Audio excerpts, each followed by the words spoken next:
देवताभ्यां नमः माता पितृचरण कमलेभ्यो नमः इष्टदेवताभ्यो नमः देवताभ्यो नमः ग्रामदेवताभ्यो नमः देवताभ्यो नमः वासुदेवताभ्यो नमः देवेभ्यो नमः सर्वेभ्यो ब्राह्मणेभ्यो नमः बुद्धिसहिताय श्रीम नमः गणाधिपतये नमः सर्वेषां माधवं दण्डे दण्डमानिश्च भैरवा वन्दे काशीं गङ्गा भवानी मणिकर्णिकां वक्रतुण्ड महाकाय सूर्यकोटि समप्रभा निर्विघ्नं कुरु मे देव सर्वकार्येषु सर्वदा विनायकं कुरु मानो ब्रह्म विष्णु महेश्वरा सर्वदेव नम्यानो सर्वकामसिद्धये श्रीतिरुबुद्धिसहिताय श्रीमन्नमः गणाधिपतये नमः।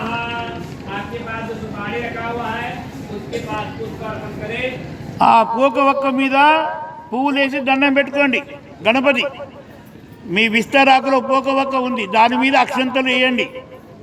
అక్షంతలు అంటే 2 గింజలు వేయండి, దండం పెట్టుకోండి. गंध अक्षत पुष्प दक्षिणाचाराय संकल्प कुर्यात्।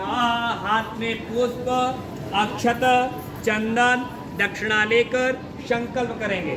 మీ కుడి చేతిలో అక్షంతలు, పువ్వులు, 2 చుక్కల నీళ్లు పెట్టుకొని రెడీగా ఉండండి. సంకల్పం చెప్పాలి, అందరు సంకల్పం చెప్పాలి. అంటే ఆయన చెప్తారో మీరు వినాలి.